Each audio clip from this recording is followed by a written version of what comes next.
Good morning, everyone.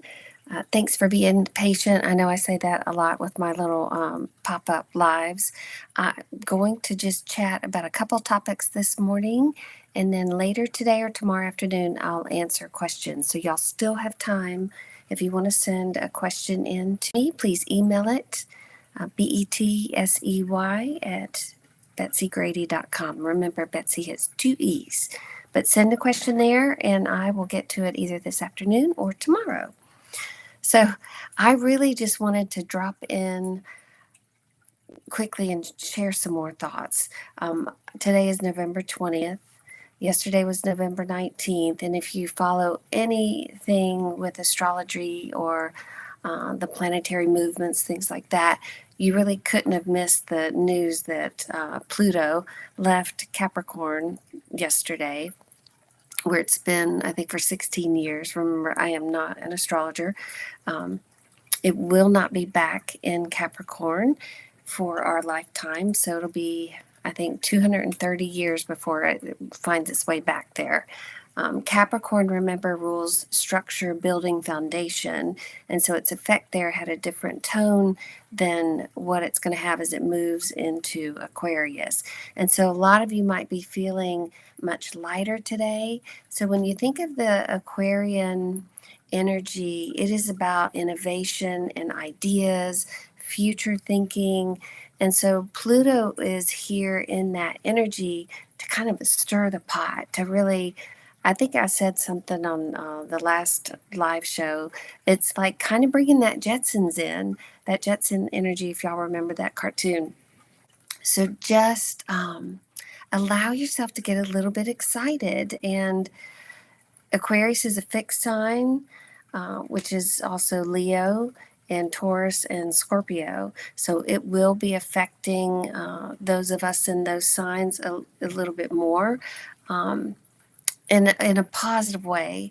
Now, Pluto does come to disrupt, it comes to stir things up, yet it's really about us blasting out of some of those fixed ways and habits that may no longer serve us. So, a lot of us fixed signs, and I'm a Taurus.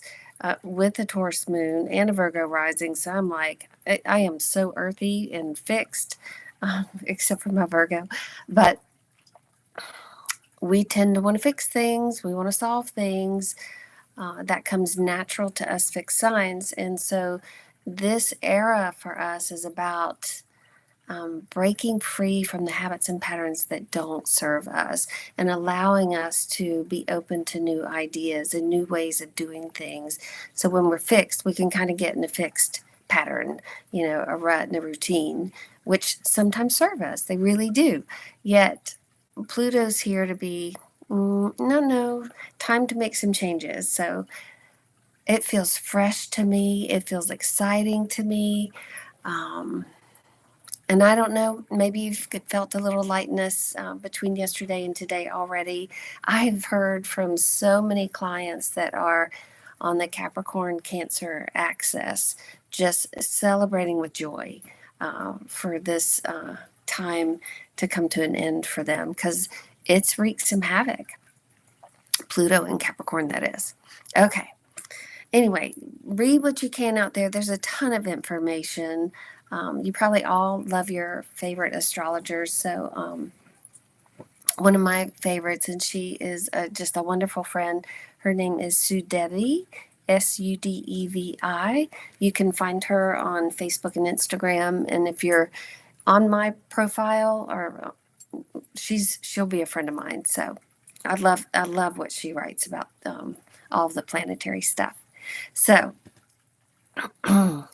I also wanted to address, because I was reading over the comments from the thoughts I shared the day after the election, and I've still been reading things here and there. There's a little bit of talk about why so many tarot readers or mediums all across the world, this is all over the globe, called the election wrong, so to speak. So what I wanted to share is, first of all, and this may be a big thought. It's not a new thought, yet I don't believe there are right and wrongs in the universe. And with that, I mean, everything has a reason, everything comes to help us in our evolution. Now, we do live in a world of duality, so of course we're going to look at things as right or wrong. Yet we have to remember what we determined right and wrong is personal, and it defines us, and it helps us have an identity that's important to us. So, to someone, you know, that thinks the election was right, to others it's going to feel wrong. To think the tarot readers were wrong, and if they called the Kamala as winning, then yeah, they messed that up. However, they didn't really. And what's important to know with readers, with any of us that are doing this work, you have to understand when we are looking out at future potentials, and there is just incredible amount of potential out there. What we will see are trajectories that are lining up, the strongest, the brightest. So there might be 5 things lining up out there, but we're going to see like the top one, the one that's got the most energy, the one that's, got the most flow. So I was checking in with my guides, like, well, what's going on here? And they said 2 things. They said the trajectory for both Trump and Kamala was strong. They were going just the same strength, the same growth, the same. They were just running neck and neck with the trajectory as far as the future potential. And so some of us were seeing that one, some of us were seeing the other one. And the guides said they want you to remember sometimes these readers, and especially in this global scale like this, were guided to pick up on that trajectory. They were guided to bring a sense of hope to some people that wanted that outcome. And they were guided to foster just a little bit more peace in the soul around this journey. So they played their part. They played the role they were meant to play. And for whatever reason, but the guides are saying there was a mass effort to create hope. And again, hope was happening on both sides. So they also said with readers, and this goes with doctors, with teachers, with anybody in a place of position where they're dispensing information, where they may appear as an expert. So like me as an expert in this Akashic realm, so to speak, you have the responsibility tuning into that information to trust your intuition and what resonates with you. So it's like when you go to the doctor and they're like, oh, it's nothing, or it's this, and they give you a standard thing, and somewhere some part of you is thinking, that's not it, I know that's not it. And so you keep seeking. And what the guides are saying, you're meant to do that in all cases. So you have your own guidance system within you. Sometimes it's helpful to connect with a reader or follow what they say because they resonate with you and you like how they present things. And yet you still have to understand you've got to choose for yourself what feels right and what feels, just a little bit off for you. Doesn't mean it's right or wrong. So I always say, in a reading with me, if something doesn't feel right to you, let me know, because I will work with your guides to make sure I bring forth the information in a way that makes better sense to you. Now, normally they will send it through that way, but sometimes they don't, and sometimes I can misinterpret it. Yet I will work with it until I make sure you get what resonates for you.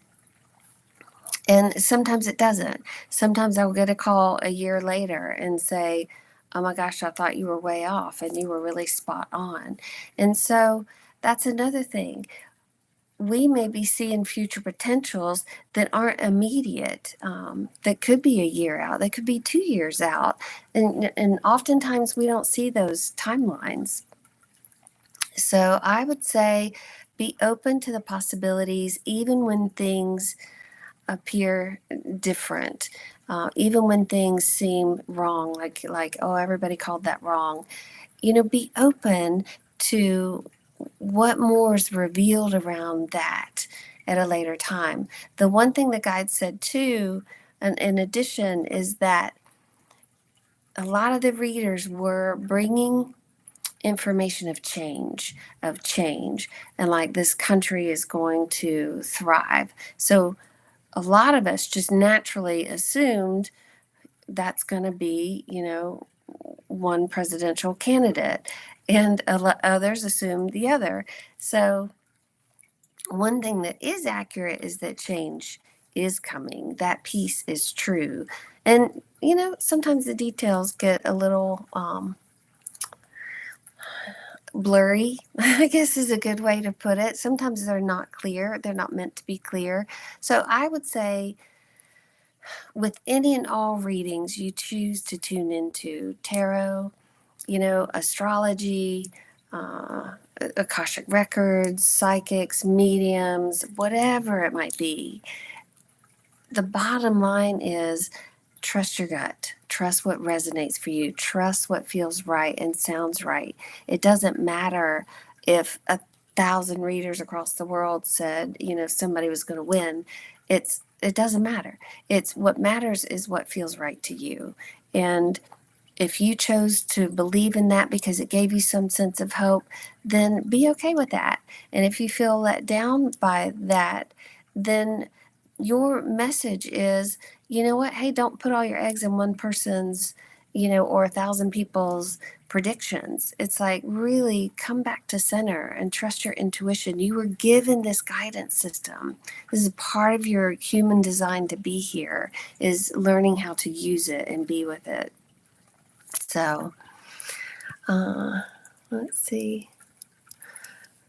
I'm looking at, Capricorn here. Oh, yeah. Well, you should feel a real break with things, with the shift in energy. Guided to do that so they could squash our souls. Oh, I'm not sure what you mean there. No, our souls cannot be squashed. Only we can do that. Only we can sabotage ourselves. So I think that's something so important to learn, is that we have so much power, so much more than we think we do. And how we choose to react to each and every situation is up to us. And yeah, I mean, we're in control. We choose our thoughts, we choose our reactions, we choose how we want to be here. So this is a really powerful time. And if the election didn't go the way you wanted, then you have to be open to, what does this mean for you? We can't fail here. We can't get it wrong here. All we can do is be on our path and keep choosing the highest and best way to be here for ourselves. And if that requires, being an influence to others, do it. If it just requires isolating and being, in your own place of peace of mind, do it. It's what you need. And, everybody should be, and I hate to use the word should, but would guided to be a little bit more selfish in a healthy, love myself kind of way, not selfish as in taking from others to gain, selfish in that I matter. What I think matters, what I surround myself with matters, who I'm with matters, what I listen to matters, because I'm a divine being and I want to honor that divine being within me at all times. You really are a divine being here having, a human experience. And it's hard sometimes to separate from what we see going on in the human world to how is this possibly spiritual. yet you still have to come back to choosing for yourself. How do you want to be here in the midst of all of this? How do you want to react? How do you want to respond? How do you want to think about these things? And, if you get fired up about something and you want to advocate for something, do it. Honor that passion within you. Channel some of the anger and the frustration into, a positive direction. And if you feel like meditating and singing Om is your way of putting a peaceful vibration out into the planet, then do that too. Do it all. Do whatever resonates for you, as long as it defines your next highest and best version of yourself. And if you're not sure what that is, it's what feels right. If what's what feels right to you, if that makes sense. I know I said there's no right or wrong, but there is as how it defines you. This feels right to me. And honor that. Just keep honoring that. Okay. Let's see here. Yeah, thank you for saying that. It's easy to forget to see the macro view, and that's so true. There's a macro view and a micro view, and it depends on where you want to hang out. And it's like, watch for the hawks to show up, or the eagles to show up, or those big, beautiful, majestic birds, because they're reminding you to take the higher point of view, to take that macro view. Hawks are really cool because they can come right down to the earth, and you'll walk outside and they're sitting right there, and they transcend, from the micro to the macro. And let them be a reminder for you to do that. So, thanks, you guys. Thanks for chiming in and sharing that. Like I said, I just wanted to pop in real quick and share a few thoughts. If you want to submit some questions or one for today or tomorrow, go ahead and send it to my email, and I look forward to getting to those. All right. Y'all have a beautiful Wednesday. Let yourself just radiate and glow wherever you go. Oh, let me draw two little cards. I've got my little angel cards. And I'm not going to look. This is just for Wednesday, okay? These are the two angels that are going to be with us today, Wednesday. Okay. Oh, I got three. Well, wisdom. So let yourself be open to divine wisdom that is flowing through you and to you in all ways. Support. I would trust that you are very much supported by the unseen world. And then tenderness. Just be easy. Be tender with yourself. Be tender with others. So, all right. I'll see you soon. Thanks, you guys.